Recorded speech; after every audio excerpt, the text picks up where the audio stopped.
তব কথামৃতং তপ্ত জীবনং কবিভিরীরিতং কল্মষাবহং শ্রবণমঙ্গলং শ্রীমদাততং ভুবি গৃণন্তি ইয়ে ভুরিদা জনা। আমাদের আগের আলোচনার পরে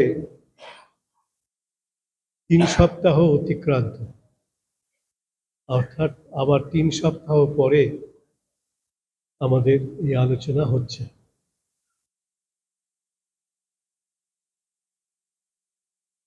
এর মধ্যে যে কথাগুলো আমি বলেছিলাম সেগুলো হয়তো আপনাদের আর কারো মনে নেই, স্বাভাবিক। আমাদেরও কিছু করার থাকে না, আমি তো এই মাঝখানে আমি ছিলাম না। এর জন্যে ময়মনসিংহ, নেত্রকোনা এখানে আমাদের দীক্ষা অনুষ্ঠান ছিল। তারপরে আমি ফেরার পরে আবার আজকে আপনাদের কাছে কথামৃত আলোচনা করতে পারছি। আবার পরের সপ্তাহে শুক্রবার, সেদিন আমি ঢাকায় থাকবো, তবে বোধহয় শনিবার দিনই আবার বাইরে যেতে হবে, ওই দীক্ষার প্রয়োজন। তারপরে একেবারে ফিরবো 2রা সেপ্টেম্বর মাসে। আবার কিছুদিন গ্যাপ করবে, পরের সপ্তাহটা হবে পরের শুক্রবার, তারপরে শুক্রবার হবে না।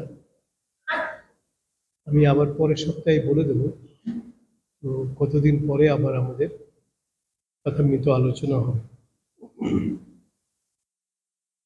আমরা আগের আলোচনায় দেখছিলাম শ্রীরামকৃষ্ণ তিনি তার মন সবসময় অনন্তের প্রতি ধাবমান। ঈশ্বর অন্তঃপ্রাণ তিনি, ঈশ্বরেই তার মন সর্বদা লগ্ন হয়ে থাকে। কিন্তু এরকম একজন মানুষ, তিনি ঈশ্বর অন্তঃপ্রাণ, ঈশ্বরকে নিয়েই যিনি থাকেন, তিনি আবার এই জগতের বিষয় নিয়েও চিন্তা ভাবনা করেন। একেবারেই এই জগৎকে ভুলে যান, মানুষকে ভুলে যান, তা নয়। এসব নিয়েই তিনি থাকেন এবং তিনি বলেন, আমার এই 5 ফুলের সাজি, শ্রীরামকৃষ্ণ বলতেন, আমার 5 ফুলের সাজি, আমার সব কিছু নিয়েই আমাকে থাকতে হয়।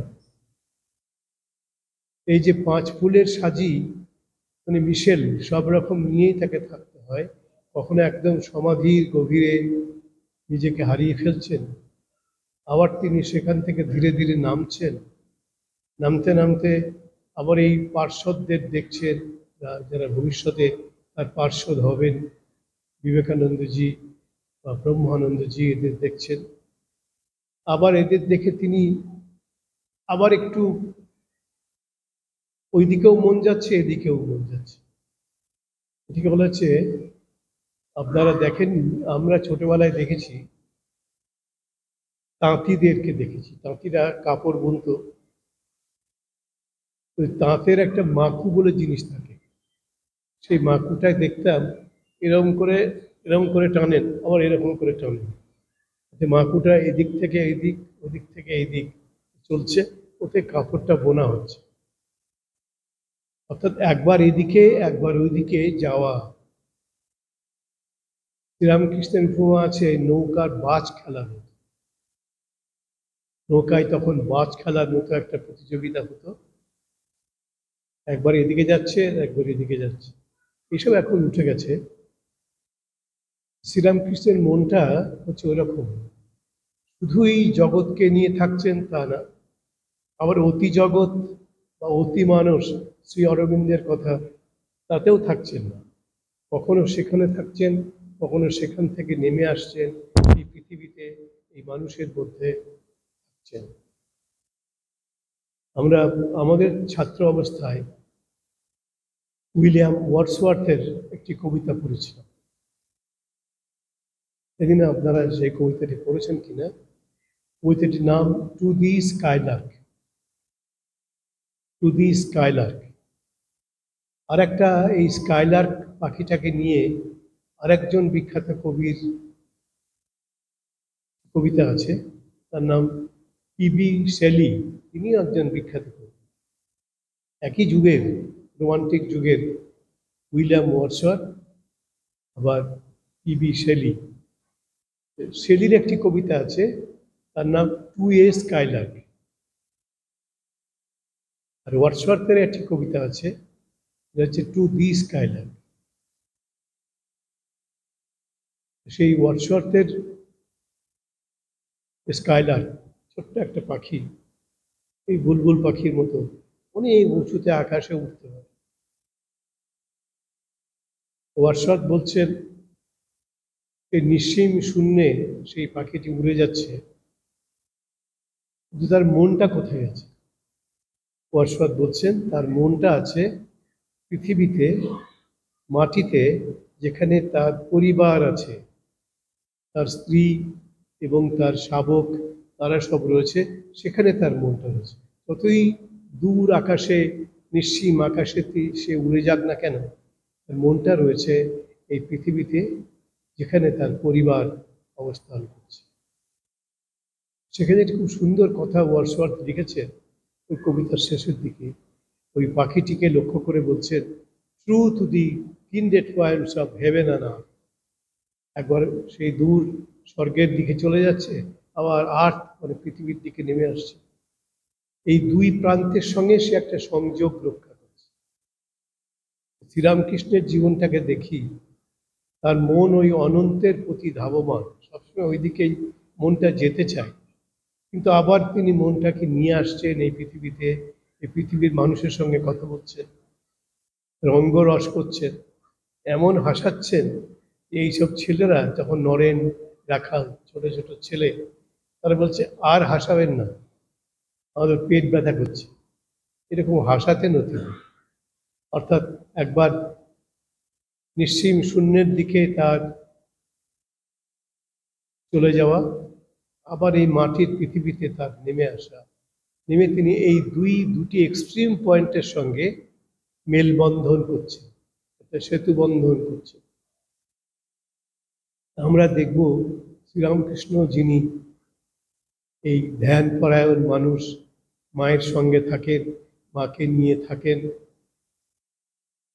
আবার এই জগৎকে নিয়েও তিনি থাকেন, এবং জগতের কোনো জিনিসই তার দৃষ্টির বাইরে যেতে পারে না, সবটাই তিনি ধরে রাখেন। একটা অদ্ভুত একটি মানুষ, যার জন্যে ক্রিস্টোফার ইশারুড, বিখ্যাত আমেরিকান সাহিত্যিক, তার সম্পর্কে বলছেন যে তার কাহিনীটা, শ্রীরামকৃষ্ণের কাহিনী, যে সাধারণ কোনো মানুষের কাহিনী নয়। এই কাহিনী একটি ফেনোমেননের কাহিনী। ফেনোমেনন হচ্ছে একটি মহাজাগতিক ঘটনা, যে ঘটনা কেন ঘটে, হঠাৎ কেন ঘটলো আমরা বুঝি না। আজকে সকালবেলায় দেখলাম মেঘলা ওয়েদার, তারপরে একটু একটু রোদের আভা আসছে। তো আমি, আমাদের যে ছেলেগুলো আমাদের আশ্রমে থাকে, কাজ করে আমাদের সঙ্গে, দেখো রোদ, বৃষ্টি নামবে, এখন কাপড় চোপড়গুলো সরিয়ে ফেলতে হবে। সরাতে সরাতেই আবার রোদ উঠে গেল, খুব কড়া রোদ। আপনাদের সকালে এরকম দেখেছেন কিনা জানি না, আমরা দেখেছি একদম খুব কড়া রোদ্দুর, ভাদ্র মাসের রোদ্দুরের মতো খুব কড়া রোদ্দুর। আমার মনে পড়ে গেল আমার ছোটবেলাকার স্মৃতি। তখন দেখতাম আমার মা আমাদের সব কাপড় চোপড় যেগুলো ছিল, গরম কাপড় বা এমনি কাপড় চোপড় যেগুলো ছিল, ওই ট্রাঙ্কের মধ্যে রাখা ছিল, সেগুলো বের করে রোদে দিত। এই ভাদ্র মাসে, এই কড়া রোদের সময় ভাদ্র মাসে রোদে দিলে ওই যে জামা কাপড়ের মধ্যে যে পোকামাকড়, জীবাণু এগুলো বাসা বাঁধে, সেগুলো মরে যায়। তো দেখছি যে আমাদের ট্র্যাডিশনাল, মানে আমাদের ধারা, এইসব ধারা এখন উঠে যাচ্ছে। আমাদের এখন সব ফ্যাশন হয়ে গেছে, নানা রকম সেসব ফ্যাশন ধারা অনুসরণ করে আমরা চলি। কিন্তু আগেকার দিনে মানুষ আজ থেকে 70-80 বছর আগেও এরকমই আমাদের জীবন ছিল। এই রোদের মধ্যে দেয়া হতো ভাদ্র মাসে, তাতে পোকামাকড়গুলো মরে যেত, রোগ জীবাণু মরে যেত, জামা কাপড়গুলো খুব কড়া রোদ্দুরে একদম শুকিয়ে যেত। আবার দেখলাম খানিকক্ষণের মধ্যে এমন কড়া রোদ এসে গেল যে আবার ওদেরকে বললাম আবার দাও, আবার ওই জামা কাপড়গুলো ওরা গুছিয়ে ফেলেছিল, আবার দাও, দিচ্ছে। এই হচ্ছে আমাদের জীবনে ওঠা নামা। শ্রীরামকৃষ্ণের জীবনে এরকম ওঠা নামা, আমাদের সঙ্গে ওঠা নামার তার তুলনা হবে না। তিনি অনন্তের প্রতি ধাবমান, সবসময় তার মনটা ওই অনন্তের দিকে, নিঃসীম শূন্যের দিকে। রবীন্দ্রনাথের একটি গানের মধ্যে আছে নিঃসীম শূন্য, এই নিঃসীম শূন্যের দিকে ধাবমান যে মন, ঈশ্বরের প্রতি ধাবমান যে মন, সেই মনকে তিনি নামিয়ে আনছেন এই জগতের অভ্যন্তরে এবং মানুষের কাছে তাকে নিয়ে আসছে। এই স্বামী বিবেকানন্দ শ্রীরামকৃষ্ণের সর্বপ্রধান শিষ্য। তার এক চিঠির মধ্যে একটি কথা পাচ্ছি, তিনি বলছেন, তার এক গুরু তাকে বলছেন, ঠাকুর বলতেন না, খালি পেটে ধর্ম হয় না। শ্রীরামকৃষ্ণের কথা। এরকম কোনো অবতার পুরুষ, কোনো পৃথিবীর প্রধান একজন ধর্মনায়ক তিনি এই কথা বলেছেন বলে আমি জানি। খালি পেটে ধর্ম হয় না। তারা বড় বড় কথা বলেছেন, অনেক উঁচু দরের কথা বলেছেন, আধ্যাত্মিক প্রসঙ্গ করেছেন, কিন্তু এই মানুষটি আধ্যাত্মিক প্রসঙ্গেই সবসময় অবস্থান করেন। আর তিনি বলছেন খালি পেটে ধর্ম হয় না। অর্থাৎ আমাদের বাঁচতে গেলে আমাদের নিজের পেটের অন্নের ব্যবস্থা করতে হবে। অন্নের ব্যবস্থা না করে বড় বড় কথা বললে ওটা বিলাসিতা হয়ে যায়। এটাও এক ধরনের বিলাসিতা। আমরা স্বামী ভূতেশানন্দজি মহারাজ, তিনি আমাদের দ্বাদশ সংঘাধ্যক্ষ ছিলেন, তিনি বলতেন যারা এরকম বেশি শাস্ত্র ব্যাখ্যান করে, শাস্ত্রের কথা বলে, ওটা একটা ব্যসন। ব্যসন মানে বিলাসিতা। এই শাস্ত্র ব্যসন মানে শাস্ত্রের কথা বলাটা একটা বিলাসিতার মতো হয়ে যায়, জীবনের সঙ্গে তার সম্পর্ক থাকে। রবীন্দ্রনাথের কবিতার মধ্যে আছে, যদি তোমার ভাব জগতেই তুমি সবসময় বিচরণ করো, এই বস্তু জগতের মধ্যে, এই বাস্তব জগতের মধ্যে তুমি নেমে না আসো, তাহলে ওটা বিলাসিতা হবে। রবীন্দ্রনাথ তার কবিতায় বলছে, নকল সে শৌখিন মজদুরি। এটা শৌখিন মজদুরি। হ্যাঁ, তুমি মজদুরির মতো, মজুরের মতো কথা বলছো, কাজ করছো, তো শৌখিন, ওর মধ্যে বিলাসিতা রয়েছে। আমাদের শাস্ত্র ব্যসন মানে শাস্ত্রের কথা বলাটা অনেকটা বিলাসিতার মতো হয়ে যায়। ভূতেশানন্দজি বলতেন শাস্ত্র ব্যসন, শাস্ত্র ব্যাখ্যা করাটা একটা বিলাসিতা, জীবনের সঙ্গে সেই শাস্ত্রের কোনো সম্পর্ক নেই। শ্রীরামকৃষ্ণ হচ্ছে জীবন কেন্দ্রিক একটা মানুষ। অতি জীবন তাঁর জীবনের অঙ্গাঙ্গী ভাবে তার সঙ্গে যুক্ত, তার জীবনের সঙ্গে। কিন্তু তিনিও এই অতি জীবন এবং এই লোকজীবন, আমাদের যে বাহ্যিক জীবন, সেখানে সেতু বন্ধন করেছে। ওই ওয়ার্ডসওয়ার্থের টু দি স্কাইলার কবিতার মতো, ওই পাখিটির মতো, একবার দূর আকাশে উড়ে যাচ্ছে, আমাদের দৃষ্টির বাইরে চলে গেল, কোথায় চলে গেল, হারিয়ে গেল, খুঁজে পাওয়া যাচ্ছে না, আবার নেমে আসছে। যখন সে দূর আকাশে উড়ছে ডানা মেলে, তখনও কিন্তু তার মনটা এই পৃথিবীতে, তার যেখানে পরিবার থাকে, বাসার মধ্যে রয়েছে, তার শাবকগুলো রয়েছে, সেদিকে তার মনটা রয়েছে।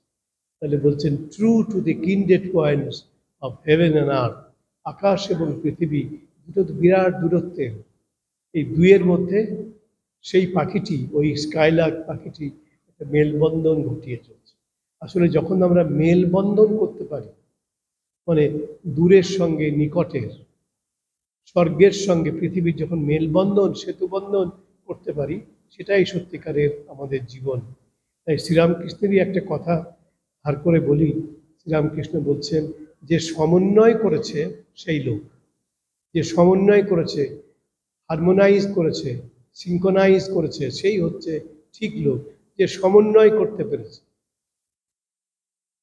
জীবনের সঙ্গে অতি জীবনের, লৌকিক জীবনের সঙ্গে দিব্য জীবনের যে মেলবন্ধন করে, যে মিলিয়ে দেয়, সেই হচ্ছে ঠিক সবসময় আকাশে উড়ে বেড়াবো তা বলে চলবে। আমাদেরকে এই জীবন এবং ওই পরজীবন, আমরা বলি ঐহিক আর পারত্রিক। ঐহিক মানে ইহ জীবনকে, এই জগৎকে কেন্দ্র করে ঐহিক, আর পারত্রিক মানে পরত্র, মানে ওই বাইরে, আমাদের চিন্তার ভাবনার বাইরে যে জগৎ, বলে পারত্রিক।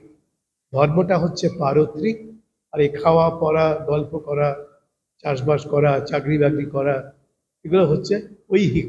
ঐহিক মানে জাগতিক, পারত্রিক মানে হচ্ছে আধ্যাত্মিক। আমাদের ইংরেজিতে আমরা বলি sacred and secular. Sacred and secular.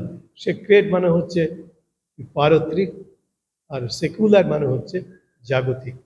দুইয়ের মধ্যে মিলন যে করে সেই হচ্ছে ঠিক লোক। শ্রীরামকৃষ্ণ বলছেন যে সমন্বয় করেছে সেই লোক। শ্রীরামকৃষ্ণকে আমরা দেখছি তিনি সমন্বয় করেছেন। তার মন সবসময় ওই দূর আকাশের দিকেই থাকে, ওই অধ্যাত্ম চেতনার দিকেই থাকে। তিনি আবার নেমে আসেন, আবার খাচ্ছেন, গল্প করছেন, রসিকতা করছেন, রঙ্গরস করছেন। এমন রসিকতা করছেন, রঙ্গরস করছেন যে যার কাছে যারা আছে তারা এসে একদম গড়িয়ে পড়ছে, এবং এমনই হাসাচ্ছেন তিনি, এটা আমরা শ্রীরামকৃষ্ণকে এইভাবে ভাবতে পারি না। মানে এটা মানে চিন্তার মধ্যে থাকে না যে তিনি এত হাসাতে পারতেন, এত আনন্দময় পুরুষ ছিলেন। এই জন্য একটা গ্রন্থ আছে, সেই গ্রন্থের নাম হচ্ছে আনন্দরূপ শ্রীরামকৃষ্ণ। শ্রীরামকৃষ্ণ যেন আনন্দ একদম বিচ্ছুরণ ঘটাচ্ছে। ভগবান শ্রী চৈতন্যও তাই।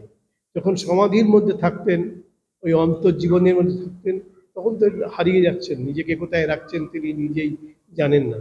আবার যখন নেমে আসছেন এই জগতের মধ্যে, তখন কত উপদেশ দিচ্ছেন, কত পরামর্শ দিচ্ছেন, কত জাগতিক কথা বলছেন।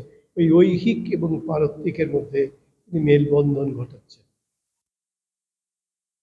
এই যে একটা জীবন, এই জগৎকে নিয়ে, জগতের অতীত যে অংশ বা অঙ্গ, তাকে নিয়ে, এইটাকে নিবেদিতা, ভগ্নী নিবেদিতা, তিনি স্বামী বিবেকানন্দের, আমি বলতেই পারি নিশ্চিতভাবে সর্বশ্রেষ্ঠ শিষ্য ভগিনী নিবেদিতা স্বামী বিবেকানন্দ।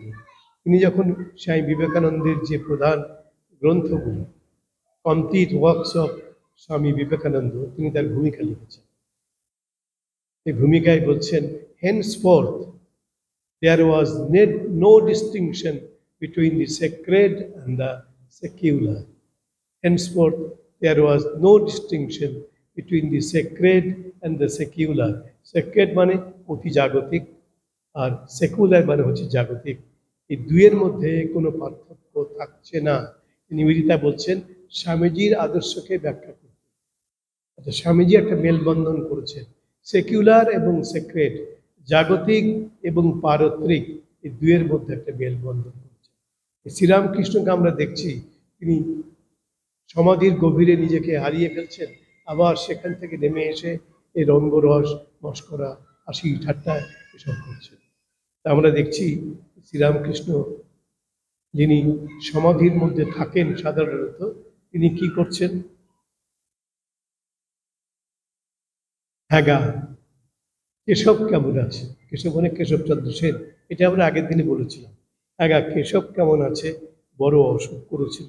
অর্থাৎ কেশবচন্দ্র সেনের যে অসুখ করেছিল সেই খবরটাও তিনি রেখেছেন। তার পরনের কাপড়ে যে ঠিক থাকে না, তিনি কেশব সেনের অসুখের সংবাদ রাখছেন।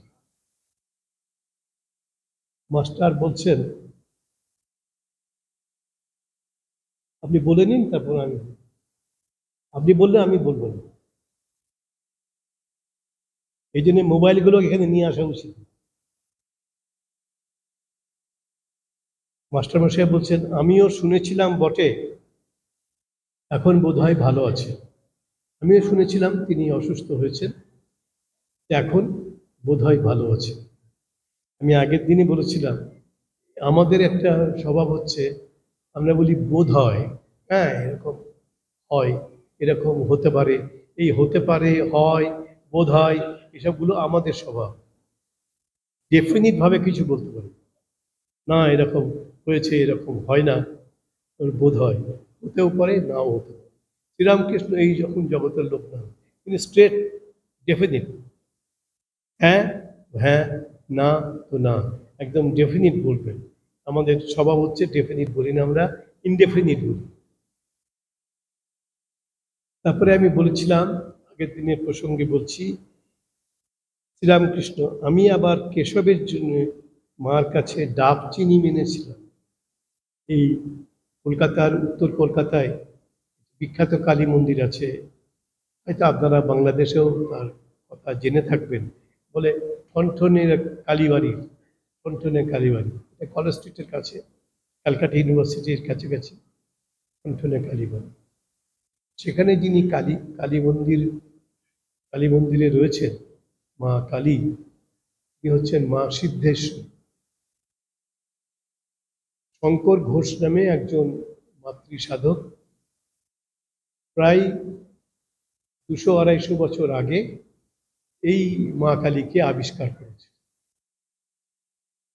খুব জাগ্রত কালী।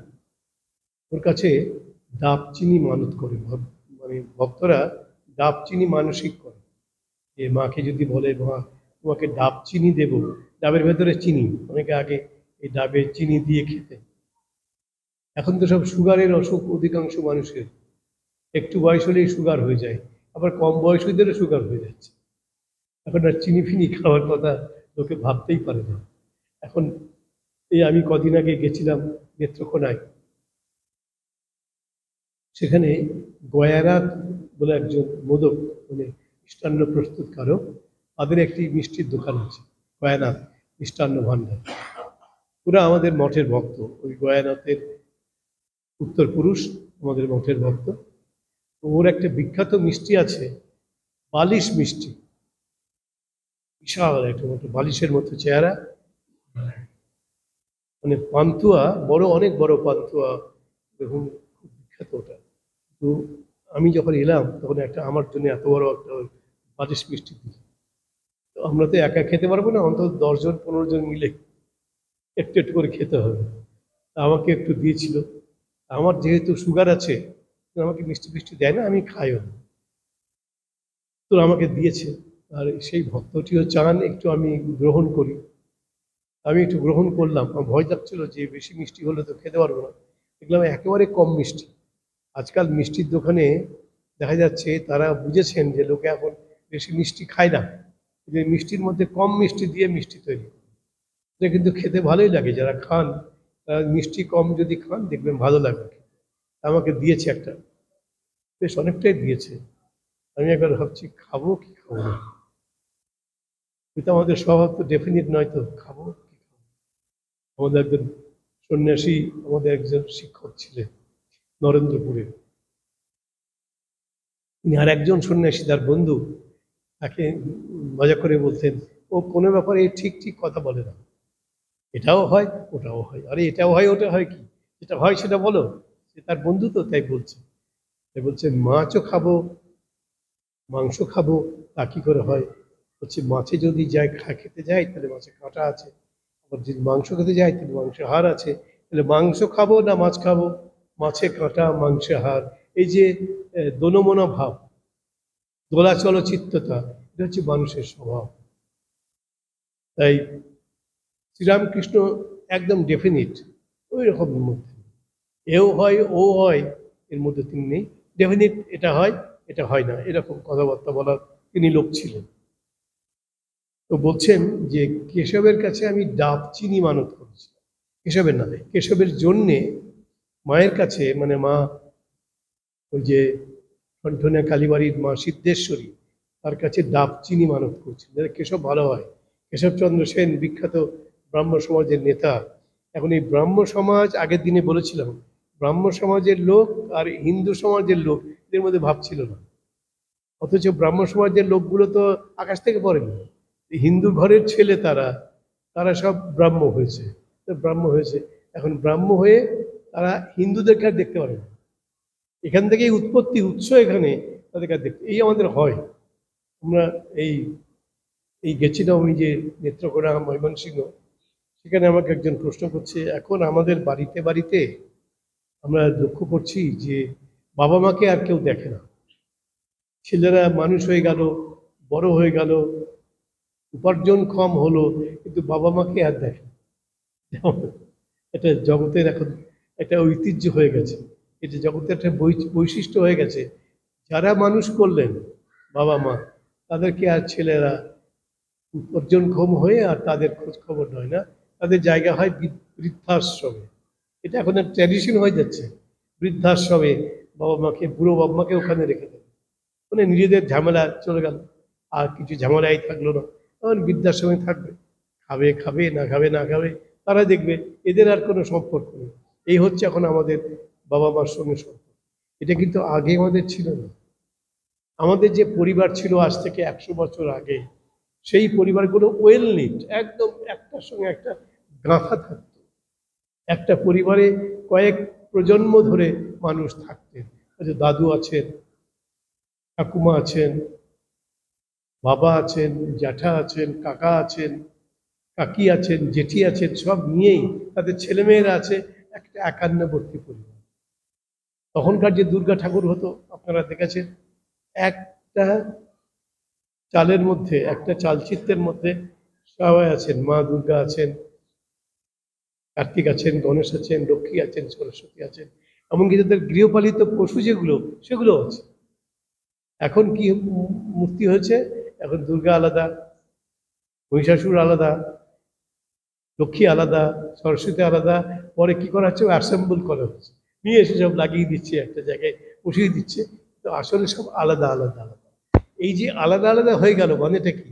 এটা আমাদের যে খণ্ডিত মানসিকতা, বিচ্ছিন্ন মানসিকতা, আমরা যে সবাই নিজেদেরকে নিয়েই ব্যস্ত, সকলের কথা ভাবি না, অন্যের কথা খোঁজ রাখি না, এইটা আমাদের যে মানসিকতা, সেই মানসিকতাকে আমরা দুর্গা প্রতিমার মধ্যে এসে, এই যে খণ্ডিত মানসিকতা, বিচ্ছিন্নতা, এটা আমাদের অংশ হয়ে গেছে।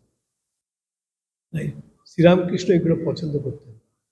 শ্রীরামকৃষ্ণ যখন দক্ষিণেশ্বরে আছেন, তখন তার মাকেও তিনি এনে রেখেছেন, তার নিজের গর্ভধারিণী বৃদ্ধা চন্দ্রমণি দেবী, তাকেও ওখানে এনে রেখেছেন। আবার তার স্ত্রী আমাদের মা সারদা দেবী, তিনিও আছেন। আবার তার ভাগ্নে হৃদয়রাম, তিনিও আছেন। আবার তার ভাইপো, আপনারা বলেন ভাতিজা, এই ভাতিজা রামলাল, তিনিও আছেন। সবাইকে নিয়ে, কাউকে ছাড়ছেন না। এই যে আগেকার দিনের যে মানসিকতা, একান্নবর্তী পরিবারের মানসিকতা, এটাকে তিনি মেনটেন করছেন। এরকমও শুনেছি শ্রীরামকৃষ্ণ স্বজন পোষণ করেছেন, মানে ভাইপো, মা, স্ত্রী, স্ত্রী তো থাকবেই, সবাইকে একসঙ্গে কাছে রেখেছেন। কেননা তিনি ছাড়তেন না কাউকে। তাই বলছেন, বাবা আমি সবাইকে নিয়ে থাকতে চাই, সবাইকে নিয়ে থাকতে ভালোবাসি। দিকে তো সন্ন্যাসী, সন্ন্যাসী আবার স্ত্রীকে কেন রাখবেন? তো রেখেছেন তিনি, স্ত্রীকে রেখেছেন, স্ত্রীর সঙ্গে কোনো লৌকিক সম্পর্ক নেই, তার ভরণ পোষণের দায়িত্ব নিচ্ছেন। যেহেতু বিবাহ করেছেন, তিনি ভরণ পোষণের দায়িত্ব নিচ্ছেন। এবং শুধু দায়িত্ব নিচ্ছেন না, যখন তিনি থাকবেন না শ্রীরামকৃষ্ণ, তখন তার স্ত্রীকে কে দেখবে, তার খাওয়া পড়ার কি ব্যবস্থা হবে, সেটাও তিনি নজর রাখছেন। এবং তখন দেখুন, অঙ্কের ভয়ে তিনি সেই পাঠশালায় গেছেন, সেখানে যেদিন অঙ্ক শেখানো হলো, সেদিন তিনি সেদিনই পালিয়েছেন, আর কখনো পাঠশালায় যান। তো জীবনের পাঠশালায় তিনি সব থেকে বড় অঙ্কটি কষে দিয়ে গেলেন। কি বড় অঙ্ক? একটি সমীকরণ, আমরা ইংরেজিতে এখন বলি অ্যালজেব্রাতে ইকুয়েশন, সেই একটি ইকুয়েশন তিনি করে দিয়ে গেলেন। কি ইকুয়েশন? আমাদের একজন প্রধান সন্ন্যাসী ছিলেন, আমাদের ত্রয়োদশ সঙ্গাধ্যক্ষ মহারাজ স্বামী রঙ্গনাথানন্দজি, আপনারা নাম থাকবে, এখানে এসেও ছিলেন, এখানেও দীক্ষাদান করে গেছেন। তিনি বলছেন, আইনস্টাইনের একটি বিখ্যাত সূত্র আছে, এনার্জি আর ম্যাটার, এই দুটোকে কেন্দ্র করে, E equal to MC square, এই যে equation, equal to, is equal to E equal to MC square, মানে ই মানে এনার্জি, আর এমসি স্কোয়ার মানে ম্যাটার। এনার্জি এবং ম্যাটার, জ্বর এবং চৈতন্য, এটা দুটো বিপরীত ধর্মী বস্তু। তো আইনস্টাইন বললেন, এ দুটি বিপরীত ধর্মী আমরা সাধারণভাবে মনে করি, বিপরীত ধর্মী নয়, এদের সঙ্গে একটা খুব মূলগত ঐক্য রয়েছে, সম্পর্ক রয়েছে। জড় এবং চেতনের মধ্যে সম্পর্ক আছে। এবং আজকের বিজ্ঞান বলছে যে জড় এবং চৈতন্যের সঙ্গে যে সম্পর্ক, এটা কীরকম? বলছে এই সম্পর্কটা হচ্ছে ইন্টারচেঞ্জিয়েবল, এটাকে চেঞ্জ করা যায়। জড়টা আবার চেতন হয়ে যাবে, চেতনটা আবার জড় হয়ে যাবে, এনার্জি ম্যাটার হবে, ম্যাটার এনার্জি হবে। এটা আজকের বিজ্ঞান আবিষ্কার করছে। এটা আজকের বিজ্ঞানের আবিষ্কার, এটা আমরা আজকে বিজ্ঞানের কাছ থেকে পাচ্ছি। কিন্তু শ্রীরামকৃষ্ণ কবে এটা বলেছেন? আমাদের প্রাচীন ভারতবর্ষে এই যে জড় এবং চেতনের মধ্যে যে সম্পর্ক, এটা কি সুন্দর করে বলছে। জড় বলে কোনো বস্তু নেই, আমাদের প্রাচীন অধ্যাত্ম চিন্তা বলেছে। জড় বলে পৃথিবীতে কোনো বস্তু নেই, চেতন বলে আলাদা কোনো বস্তুর অস্তিত্ব নেই। জড় এবং চেতন একই শক্তিরই নামভেদ। যেটাই জড় সেটা আবার চেতনে চেঞ্জ হয়ে যাবে, যেটা চেতন সেটা আবার জড়ে চেঞ্জ হয়ে যাবে। আজকের বিজ্ঞান এটাকে আবিষ্কার করেছে। স্বামী শ্রীরামকৃষ্ণ যখন মাকে দর্শন পেলেন, দক্ষিণেশ্বরে মা ভবতারিণীর যখন তিনি দর্শন পেলেন, তখন দেখছেন ঘটি বাটি কোষাকুষি সব চৈতন্য। ওগুলো ঘটি বাটি কোষাকুষি ওই যে ম্যাটার, তা নয়, জড় নয়, সব চৈতন্য। স্বামীজিকে যখন বলছেন সব চৈতন্য, স্বামীজি হাসছেন, আরে কি করে জ্বর কি চৈতন্য হবে, জ্বর কি করে চৈতন্য হবে? শ্রীরামকৃষ্ণ বলছেন, দেখ তুই। খেতে গেছেন স্বামীজি, দেখছেন খাবার, ভাত, সবজি, ডাল, তরকারি যা কিছু আছে সব চৈতন্য, খেতে আর পাচ্ছেন না। শ্রীরামকৃষ্ণ এমন দেখাচ্ছেন সবই চৈতন্য সত্তা। শ্রীরামকৃষ্ণের কথামৃতের মধ্যে আছে, সারা বিশ্ব ব্রহ্মাণ্ড বিশ্ব প্রকৃতি যেন চৈতন্যের জোরে আছে, রসে রসসিক্ত হয়ে আছে। চৈতন্য চৈতন্য আর জড়ের মধ্যে ইন্টারমিক্সড হয়ে আছে, মিক্সড হয়ে আছে। আপনারা হয়তো জানেন, অর্ধনারীশ্বরের একটা কল্পনা আছে আমাদের হিন্দু। অর্ধনারীশ্বর, শিব আর দুর্গা একসঙ্গে, শিব আর কালী একসঙ্গে একই মূর্তিতে, অর্ধেকটা শিব অর্ধেকটা কালী। এরকম ছবি বেলুড় মঠে একজন সন্ন্যাসী ঘরে আমি দেখেছিলাম, অর্ধেকটা শ্রীরামকৃষ্ণ অর্ধেকটা মা শারদা। এর চোখ এর চোখে, ওর চোখ এর চোখে, এর নাকের অর্ধেক ওর নাকের অর্ধেক, ওর ঠোঁটের অর্ধেক এর ঠোঁটের অর্ধেক, এর চিবুকের অর্ধেক ওর চিবুকের অর্ধেক, মিলে একটা মূর্তি হয়ে যাচ্ছে। অর্ধনারীশ্বর এক, শিব আর শক্তি এক হয়ে যাচ্ছে। আসলে আমরা শ্রীরামকৃষ্ণ এবং মা শারদার মধ্যে এই অর্ধনারীশ্বর, এই যে রহস্য, এই যে স্বরূপ, এটাও দেখতে পাই। আমাদের যেটা শ্রী মায়ের যেটা প্রণাম মন্ত্র আছে, সেখানে আমরা দেখি এই অর্ধনারীশ্বরের কল্পনা। মা শারদা কোনো আলাদা একটা অস্তিত্ববান অস্তিত্ব নয়, শ্রীরামকৃষ্ণ আর মা শারদা এক অস্তিত্ব আমাদের কনসেপ্টে। যেমন শিব আর শক্তি আলাদা কিছু নয়, একই অস্তিত্ব। যিনি শিব তিনি শক্তি। শ্রীরামকৃষ্ণ বলছেন, জল যখন দুলছে, ঢেউ খেলছে, তখন জল শক্তি, আর জল যখন স্থির হয়ে আছে তখন তিনি শিব। শ্রীরামকৃষ্ণের কথা, এই রামকৃষ্ণ কথামৃতের মধ্যে স্বামী শারদানন্দজি শ্রী মায়ের যখন প্রণাম মন্ত্র রচনা করেছেন, তখন তিনি বলছেন এই একই শক্তির দুই প্রকাশ, ব্রহ্ম আর শক্তি, নিত্য আর লীলা। এই শ্রীরামকৃষ্ণ কথামৃতের মধ্যে বারবার এই কথাগুলো আমরা পাব। শ্রীরামকৃষ্ণকে আমরা দেখছি তিনি সমাধিবান পুরুষ। সমাধি মানে সেই কোন গভীর ধ্যান তন্ময়তার মধ্যে তিনি নিজেকে হারিয়ে ফেলছেন, আবার তিনি জগতের মধ্যে আসছেন। দেখুন, তিনি সমাধিবান পুরুষ, তিনি আবার কেশব সেনের খোঁজ নিচ্ছেন। আর যে কেশব সেন হচ্ছে ব্রাহ্ম সমাজের নেতা, আর ব্রাহ্ম সমাজের নেতাদের সঙ্গে হিন্দু সমাজের সম্পর্ক ভালো ছিল না। যদিও হিন্দু সমাজ থেকেই তারা বেরিয়েছেন, তারা এখন পরস্পরের শত্রু হয়ে গেছে। হিন্দু সমাজ ব্রাহ্ম সমাজকে সহ্য করতে পারে না, ব্রাহ্ম সমাজ হিন্দু সমাজকে সহ্য করতে পারে না। শ্রীরামকৃষ্ণ আবার দুদের মধ্যে মেলবন্ধন করছে, উনি আবার ভালোবাসছেন। কেশব সেন ব্রাহ্ম সমাজের নেতা, শ্রীরামকৃষ্ণের সঙ্গে খুব সখ্যতা, খুব ভাব, খুব বন্ধুত্ব, পারস্পরিক গভীর শ্রদ্ধার সম্পর্ক। শ্রীরামকৃষ্ণ তাকে ওরকম করে দেখছেন, কেশব সেনও তাকে ওরকম করে দেখছেন।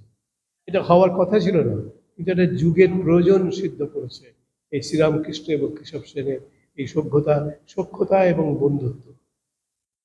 তো আগের দিনে বলছিলাম শ্রীরামকৃষ্ণ বলছেন কেশবের শরীর খারাপ, তো মায়ের কাছে কাঁদতুম, মানে মা কালীর কাছে তিনি কাঁদতেন,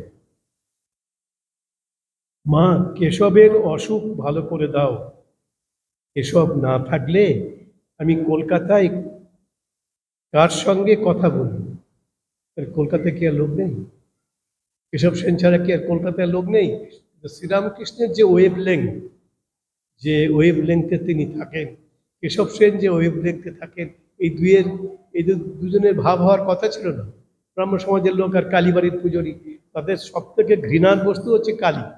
ব্রাহ্ম সমাজে হিন্দুই ছিলেন, ব্রাহ্ম হয়ে গেছেন, ওই গিয়ে কালীকে সব থেকে তারা ঘেন্না করছে, কালীকে একেবারে তারা বিদ্বেষ পরায়ণ ভাবে কালীর নিন্দা করছে। শ্রীরামকৃষ্ণ কারো নিন্দা করেন না, তিনি বলছেন আমি কারো নিন্দা করতে পারি না, কাকো নিন্দ কাকো বন্ধ দোনো পাল্লা ভারী। তিনি বলছেন যে আমি কার নিন্দা করব আর কার বন্দনা গান গাইব, আমার এটা দুইয়েরই পাল্লা সমান ভারী। অর্থাৎ শ্রীরামকৃষ্ণ কারো নিন্দা করেন না, সকলেরই সমানভাবে তাকে শ্রদ্ধা করেন এবং তিনিও সকলকেই সমান দৃষ্টিতে দেখার চেষ্টা করেন। এই যে সমদৃষ্টি সম্পন্ন মানুষ, এটাই হচ্ছে মনুষ্যত্বের সর্বোচ্চ স্তর, যেখানে সমদৃষ্টি সম্পন্ন। ওই বিদ্যাসাগর মশাই শ্রীরামকৃষ্ণের সঙ্গে দেখা হয়েছে, কথা বলছেন দুজনে। তো শ্রীরামকৃষ্ণ বলছেন তুমি তো বিদ্যাসাগর, সমুদ্র তুমি, আমি হচ্ছে একটা জেলে ডিঙি। কিন্তু কি হয়েছে, এখন তো বর্ষাকাল, যখন শ্রীরামকৃষ্ণের সঙ্গে এই বিদ্যাসাগরের দেখা হচ্ছে তখন বর্ষাকাল হচ্ছে, এখন অবশ্য বর্ষাকাল, এখন ডিঙি সব যেতে পারে, এখন সব ভাসবে, তো বন্যায় ভাসবে, কিন্তু এখন জেলে ডিঙি, এমনি ডিঙি, নৌকা, জাহাজ সব যেতে পারে। বিদ্যাসাগরের কাছে গেছেন, তিনি খুব ভয় গেছেন, এরকম তার ভয় থাকতো খুব। এই মহাপণ্ডিত বড় বড় পণ্ডিতের কাছে যেতেন খুব ভয়, কারণ জানেন আর তো পেটে বিদ্যে নেই, এই বিদ্যাসাগরের সামনে গিয়ে কি বলবেন, এটা একটা ভয় তার প্রথমে থাকতো। যখন কথা বলতে শুরু করতেন তখন বিদ্যাসাগর চুপ, তখন বিদ্যাসাগর শুধু চুপচাপ শুনে যাচ্ছেন তার কথা বলছেন শুধুই শ্রীরামকৃষ্ণ। কখনো শ্রীরামকৃষ্ণের খেয়াল হতো, বলে আরে আমি কি করছি, তুমি বিদ্যাসাগর, আমি এখন কথা বলে যাচ্ছি। কেশবচন্দ্র সেন কত বড় একজন মানুষ, কুইন ভিক্টোরিয়া তাকে দেখতে আসে, তাকে সম্মান করে, তার বক্তৃতা শুনতে আসে, আর আমি কিনা সেই লোকটার কাছেই বক্তৃতা করে যাচ্ছি, কথা বলে যাচ্ছি, নিজেই বলছেন শ্রীরামকৃষ্ণ। হ্যাঁ, এগুলো কখনো তার খেয়াল হচ্ছে, এটা আমি কি করছি। তখন শ্রীরামকৃষ্ণ বলছেন দেখো কেশব, তুমি কত বড় বাগ্মী বক্তা, তোমার কথা কুইন মানে মহারানী ভিক্টোরিয়া শোনেন, আর আমি কিনা তোমার কাছে কথা বলে যাচ্ছি, বরং তুমি কিছু বলো, আমরা সবাই শুনি। কেশবচন্দ্র সেন জগৎ বিখ্যাত আচার্য বক্তা, হাত জোর করে নতজানু হয়ে বলছেন, আমার শালায় এসে ছুঁচ বিক্রি করব এমন আহাম্মক আমি নই। কোথায় কেশব সেন কত বিখ্যাত মানুষ, আর শ্রীরামকৃষ্ণ ওই পাঠশালায় কদিন, 2-4 দিন ছিলেন, তারপরে যে পাঠশালা থেকে পালিয়ে গেলেন, আর কখনো সেখানে যান। বলছিলাম সব থেকে বড় অঙ্কের ভয়ে তিনি পালালেন, সব থেকে বড় অঙ্কটি তিনি করে দিয়ে গেলেন। কি সেই সব থেকে বড় অঙ্ক? ওই যে বললাম আমাদের আইনস্টাইনের বিখ্যাত সূত্র আছে, E=mc²। এনার্জি এবং ম্যাটারের মধ্যে একটা সমানুপাতিক সম্পর্ক, পরস্পর বিরোধী নয়, পরস্পর সমানুপাতিক সম্পর্ক, এটা আইনস্টাইন বের করেছিলেন। এটা বিখ্যাত একটা ইকুয়েশন। স্বামী রঙ্গনাথানন্দজি আমাদের ত্রয়োদশ সংজ্ঞাধ্যক্ষ, তিনি বলছেন এই যে শ্রীরামকৃষ্ণ বললেন, কি বললেন, জীব আর শিব, জীব নয়, জীব হচ্ছে আসলে শিব, অর্থাৎ জীব = শিব। এটাই হচ্ছে শ্রীরামকৃষ্ণের সূত্র। আইনস্টাইন বলছেন এনার্জি আর ম্যাটার এই দুটো সমান, আর শ্রীরামকৃষ্ণ বলছেন জীব আর শিব, মানুষ আর ভগবান সমান, এই সব থেকে বড় সমীকরণ। তাই স্বামী রঙ্গনাথনজি বলছেন, গ্রেটেস্ট অ্যান্ড ফ্যান্টাস্টিক ইকুয়েশন এবার কনসিভড অফ, কখনো কেউ ধারণা করতে পেরেছে এরকম পারেনি, এটা হচ্ছে মানুষ এবং জীব দুই সমান। ইকুয়েশন করে দিয়েছেন মানুষের সঙ্গে ঈশ্বরের ইকুয়েশন, জীব আর শিব সমান। তাই মহারাজ স্বামী রঙ্গনাথনজি বললেন, জীব ইজ ইকুয়াল টু শিব, শ্রীরামকৃষ্ণের কথা, the most fantastic equation ever conceived by anyone in the world. সেটা বিখ্যাত একটি জিনিস। আর আমরা আজকে আমাদের সময় শেষ হচ্ছে, একটা দুটি কথা বলা যাবে হয়তো। তো এই দেখুন, এমনিতে সমাধিবান পুরুষ, এদিকে খবর নিয়েছেন, খবরের কাগজ পড়বেন না, যেখানে খবরের কাগজ সেখানে বলছেন গঙ্গা জল থেকে ধুয়ে দাও। কেন? খবরের কাগজ তো শুধু মিথ্যা কথা নয়। আমরা এখন হারে হারে টের পাচ্ছি কিরকম মিথ্যা কথা খবরের কাগজে লেখা হয়, যা মিথ্যা সত্যি নয় সেটা কাগজে লেখা হচ্ছে। আর আমাদের এমন বিশ্বাস হলে যে কাগজে বলেছে তাহলে তো ঠিক হবে।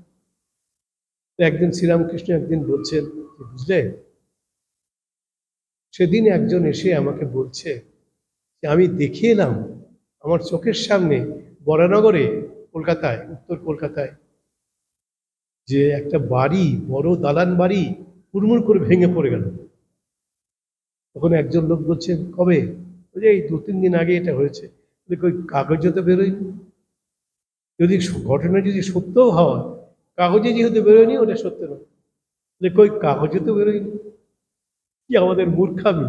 এই জন্য একটা বিখ্যাত কথা আছে, দি প্রিন্টেড ওয়ার্ড, খবরের কাগজে ছাপার অক্ষরে বেরোচ্ছে ওটাই সত্যি। বাড়ি ভেঙে পড়ে গেল, একজন এসে বলছেন আমি দেখে এলাম, না না কাগজে বেরোয়নি তো, তাহলে কি করে সত্যি হবে? এই হচ্ছে আমাদের অবস্থা, আমাদের দৈন্য, আমাদের দাসত্ব হচ্ছে এগুলো। আমরা এইভাবে প্রিন্টেড ওয়ার্ড, ছাপার অক্ষরের কাছে নিজেদেরকে আমরা দাস করে ফেলেছি।